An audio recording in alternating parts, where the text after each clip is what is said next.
Bueno, le presento a Wendy Patricus. Ella fue la abogada de defensa de Jeffrey Dahmer, el hombre que hace unos cuantos meses estremeció al mundo con su historia a través de una serie de Netflix y que nuevamente lo vuelve a estremecer con un documental que se llama Conversations with a Killer, The Jeffrey Dahmer Tapes, conversaciones con un asesino. Ella es una de las protagonistas de esas grabaciones, esas conversaciones que se dieron previas a sus audiencias judiciales.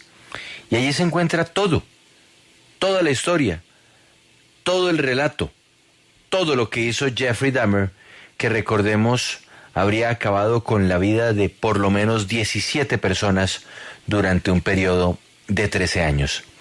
Ana, salude por favor a la abogada Wendy Patricus y yo quiero que le pregunte a ella ese día en que ella conoció, que vio por primera vez a Jeffrey Dahmer, ¿qué impresión le dio? Good morning, Wendy. Thank you very much for your time today at W Radio. Hello. Thank you. Thank you for having me. And we have been seeing the Conversations with a Killer, the Jeffrey Dahmer tapes, and we wonder, do you recall that first time that you saw Jeffrey Dahmer? What impression did you get? The first time that I saw him, there was such a flurry of activity going on, and I went into a very, very small interview room with two detectives. In fact, one of the detectives was rather claustrophobic, so he would sit half in the room and half out of the room. And when I sat down across from Jeffrey, I was very, very nervous at the time. I did not know what to expect. But my initial impression of him was one of very different than what I was expecting. He was very polite. He was very cordial. He just kind of kept to himself, but he was, conversational, and it was an interesting meeting because I didn't know what to expect. He didn't know what to expect, and after I just had heard what they had pulled out of his apartment, you can only imagine, going through my head at the time was so many different things. But Jeff himself was not what I was expecting. I think because I heard from them all the, everything that they took out of the apartment, all of the skulls, I was expecting more of a brutish type person rather than a very calm, collected, almost disarming type of individual. Nos dice que la primera vez que lo vio fue en un cuarto de esos pequeños donde hacen entrevistas, donde interrogan a esas personas que están siendo procesadas por algún delito. Había en el cuarto también dos detectives, uno de ellos incluso nos cuenta era claustrofóbico, entonces tenía que salir del cuarto frecuentemente, estaba mitad del tiempo dentro de ese pequeño cuarto de interrogatorio y la otra mitad por fuera.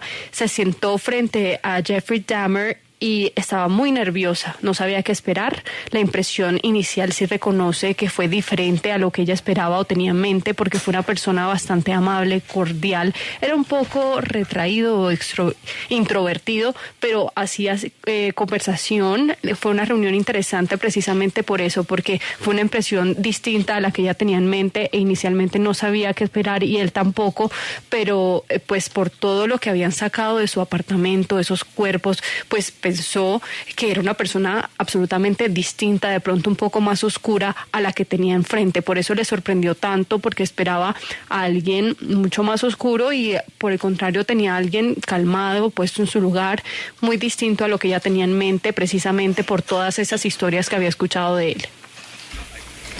Abogada Patricus, ¿cuáles fueron sus primeros pensamientos cuando le dieron el pitch de participar en Conversations with a Killer, the Jeffrey Dahmer tapes? What were your first, thoughts when they told you, let's go ahead and do, this documentary. Let's go ahead and put all these tapes that you had recorded so much ago and put them together into a documentary. What was your first feelings about it?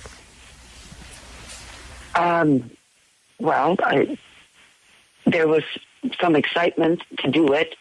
However, it also went through my mind that it had been 30 years since I listened to Jeffrey Dahmer and actually made those tapes. I didn't listen to them in between at all.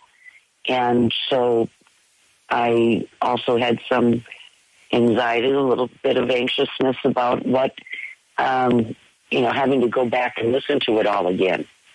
And although the project itself sounded wonderful, and I thought was a very good idea, it did cause me a little bit of anxious feelings about going back and having to relive all that. Pues sí le causó un poco de ansiedad. Ella, por supuesto, que sintió emoción de hacer este documental, pero había pasado ya 30 años en que no había escuchado esas cintas. Ella no había escuchado, digamos, en todo ese tiempo, o había vuelto a escuchar esas cintas que ella tenía, así que sintió cierta ansiedad de ir al pasado y escuchar todo de nuevo. Aunque el proyecto sí le sonó maravilloso, pensó que era una buena idea, sí reconoce ese sentimiento de ansiedad que le daba retroceder y volver a vivir todo por lo que ya había pasado 30 años atrás. Quiero preguntarle por su reacción a la fascinación que se ha generado con Dahmer a partir de la serie y a partir del documental, donde muchas personas se preocupan de que haya esa especie de idealización de alguien como Dahmer. ¿Qué piensa del fenómeno que se está presentando? We want to ask you about the fascination that perhaps Jeffrey Dahmer has caused ever since the series and documentary were released. Some people worry that, people are at their house and they're idealizing somebody like Jeffrey Dahmer. What is your opinion about this fascination that has, emerged? Well, I think that, anytime you're talking about a serial killer, there is natural fascination from individuals, from people, and interestingly, we have found that it's actually more of an interest taken by women than by men about this. But I think that it's a fascination that's always going to be there. I don't think that we are putting him up on, any kind of pedestal with this. I think that it's kind of human nature for people to be interested in something like this. We've seen it with, other serial killers, Gacy and Bundy, and ones that that I think there's an interest in, how did they get away with it for so long? How wasn't it detected? Plus, just the natural interest in what makes somebody like that tick. How does somebody become like that? And I don't know that fascination is ever going to go away. Pues ella no cree que sea una fascinación a raíz de las series y el documental que se han hecho alrededor de este personaje. Pues sí llega esta fascinación que viene, cree ella, por la naturaleza humana, porque las personas sienten cierta intriga en el personaje, les resulta interesante y curioso, es algo curioso, nos dice que este interés que se despierta por estos asesinos en serie viene más de las mujeres que de los hombres, así que es una fascinación que siempre ha estado, que siempre va a estar. Ellos no están tratando de montarlo en un pedestal con este documental o con la serie, es algo simplemente de los seres humanos que se interesan en esto y se ha visto con otros asesinos asesinos en serie como Gacy y Ted Bundy. Nos dice que les interesa específicamente a las personas cómo esas personas o esos asesinos en serie se convierten así, y también cómo no son detectados por tanto tiempo, cómo logran salirse de la suya. Y ese es el interés que generan el público este tipo de personajes, que no necesariamente es generado por la serie o por el documental, simplemente porque los seres humanos, y es curioso que en el caso de las mujeres mucho más de los hombres, se interesen por ese tipo de personajes. Grace, en unos cuantos casos de los asesinatos de Jeffrey Dahmer, él intentó convertir a las víctimas en zombies. Y yo quisiera preguntarle si a través de las conversaciones que ella tuvo con él, en algún momento él le contó por qué razón, por qué sentía esa necesidad de tener estos zombies a su alrededor. You know, it's said that among the victims that Jeffrey Dahmer had, a few of them, or perhaps I believe a couple of them, at some point he tried to create a zombie-like being. And I wonder, among the conversations that you guys had in these tapes, at any point did he explain to you why he felt that need or, you know, or that desire of having this zombie-like being surround him? Well, yes. The whole reason that he attempted to keep someone alive by putting them into a zombie state was because he didn't want them to leave. He wanted to have somebody there with him because he was so lonely of an individual, but he wanted it on his terms. He wanted somebody to be with him for whatever he wanted them to do at whenever he wanted it. And knowing that if people have their own free will, they're going to get up and leave. And he didn't like the fact that he was going to be left alone again. He wanted somebody there. And if you put them in a zombie-like state, he felt then that he could have full and complete control and they wouldn't be able to leave. Pues la razón prácticamente de que ponía a sus víctimas en este estado zombie era porque no quería que se fueran, quería que estuvieran ahí con él y no dejarlo solo, y quería que la relación fuera según sus términos, quería a alguien que quisiera estar ahí con él y utilizarlo para lo que él quisiera, siempre que él quisiera y quisieran su voluntad. Él sabía que una persona que no estuviera en ese estado zombie simplemente iba a irse y no le gustaba la idea de quedarse solo. Él quería tener una persona que lo acompañara en ese estado zombie para poder controlarlos.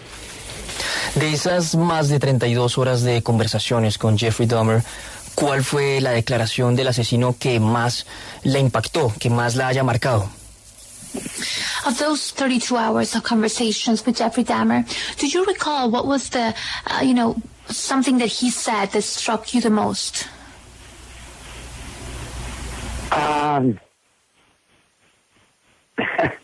When you're dealing with so many victims and going through each of the actions that Jeffrey took to lure them in and then do what he did with them, I would say that each and every time it was something that struck me. Clearly, when it came around to the time that he told me about creating the zombies, that struck me as being the ultimate crazy action.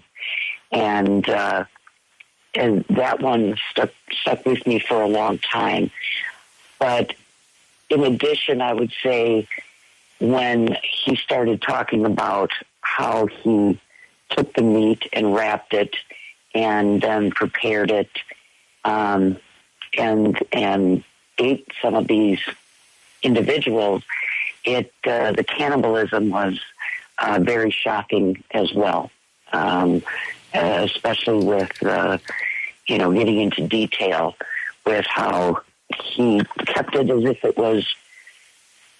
they were just from the meat market.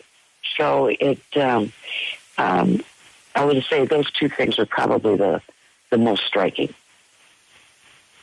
Nos dice básicamente que cuando se lidia con tantas historias de tantas víctimas y repasa cada acción que Jeffrey Dahmer tomó con cada una de ellas, pues le golpea todas las historias, cada una de ellas, y cuando llegó ese momento en el que le dijo que quería crear ciertos zombies para poder manipularlos, pues eso le pegó muchísimo porque dijo, bueno, esta es ya la locura máxima. Así que ese hecho en particular se quedó con ella por mucho tiempo y le impactó por mucho tiempo, pero adicional a eso, todos los detalles que iban alrededor de todo lo que hizo, cómo raptó a estas personas, cómo las preparaba, cómo se comió posteriormente a estos individuos, el canibalismo es realmente sorprendente para ella, y todos esos detalles, como decía, de cómo guardaba esa carne de los humanos como si estuviera en un mercado simplemente de carne, en una carnicería. Así que esas dos cosas le golpearon bastante sobre las declaraciones que hacía Jeffrey Dahmer. Ana, el equipo jurídico buscó que el juez lo declarara inimputable, o bueno, que dijera que él estaba loco para que no lo enviaran a la cárcel, pero esta estrategia no prosperó. Cuéntenos un poquito más sobre esa estrategia jurídica que se utilizó para defender a semejante personaje. The defense team tried to, state that Jeffrey was crazy and that, that's why he did everything. This strategy did not prosper from what we understand. Can you explain to us a bit more about this strategy that, trying to present him as if he was crazy? Well, as far as the legal concept, there's certain things that need to be proven and by clear and convincing evidence. And the insanity plea kind of breaks down into two different areas. First, there has to be shown that he suffers from some sort of mental disease or defect. But then we need to show to the jury that he either didn't know right from wrong or that he couldn't conform his conduct to the requirements of law. And where we were going with it was that he had a compulsion, and it kept growing and growing and growing. And he certainly knew right from wrong. So I think that was a big hurdle to get over with the jury, because they kind of get stuck on one part, and it's not an and, it's an or. So it's either that he didn't know right from wrong or couldn't conform his conduct. The way we were looking at it was that clearly when he got to a point where he was showering with two people laying in his tub and he's standing with them to get ready for work, showering with them, this is somebody whose compulsion took over and he couldn't stop what he was doing. And it got so big that he got sloppy with it, and that's why he ultimately got caught. And that's what we were trying to show the jury. I think the jury, though, was truly afraid that someday somebody would say, oh, he's better now. Let's go put him back out of the community. And if we could have explained that more fully within the bounds of the law, I think that we would have been more successful. Pues digamos que el punto acá es probar y tener la evidencia de demostrar que no estaba bien mentalmente. Hay que mostrar que es nuevo, de que se enteró que sufría de cierta enfermedad mental, o sea, no tenía conocimiento de que sufría de cierta enfermedad mental, o que no podía, digamos, controlar su conducta. Entonces ellos, como abogados, lo que querían comprobar es que Jeffrey Dahmer sufría de cierto comportamiento compulsivo que fue creciendo y creciendo, pero el jurado al final no accedió a esa teoría porque temían de que algún día se pudiera decir que estaba mejor, saquémoslo, y que fuera libre a ser parte de la comunidad. Así que esa fue la parte que no pudieron como comprobar o garantizar, pero ellos lo que sí querían demostrar como abogados es que él no podía controlar ni parar lo que estaba haciendo, y que esa compulsión que él sentía creció tanto y tanto que finalmente se salió de las manos y lo descubrieron. Eso era lo que querían comprobar, pero al final el jurado no accedió a esa teoría. Grace, es evidente que Jeffrey Dahmer tuvo una infancia y una crianza completamente, distorsionada, un entorno familiar muy complicado. Y yo quiero preguntarle si ella, a través de las conversaciones que tuvo con él, en algún momento sintió que él culpaba a su familia o a la forma en que él fue criado de lo que había terminado pasando con su vida. It's obvious that Jeffrey Dahmer had a very complicated childhood. His family was, very, very complex. And at any time during your conversations, did you feel that perhaps he blamed his family for, what his life had ended up in, for the upbringing they gave him? No. In fact, he went out of his way to say that it really was not because of the way he was brought up. He does not blame either his mother or his father. I do think that psychologically, though, the abandonment that the mom just picked up and left, and the father didn't even know that he was alone, it played a part in it. But certainly, it is all so complex that it's hard. You can't point to one thing or the other, but he never blamed them at all. Well, Wendy Patricus, thank you so much for your time in W Radio. It's been a pleasure having you on your show. Well, thank you. It was very nice. I appreciate it. Thank you so much for the interview. Bye-bye. Pues Ana, no, él no culpaba a la familia, ni a su papá, ni a su mamá por lo que hizo. Él no decía que era así por su familia, por su padre o por su madre. Cree que psicológicamente sí ese abandono que sufrió por parte de su madre pudo influir, que el padre, por supuesto, que no supiera que él estaba completamente solo, jugó una parte importante en lo que hizo, pero el tema es tan complejo que no es solo un escenario o algo que lo llevó a eso, es mucho más grande y complejo que eso.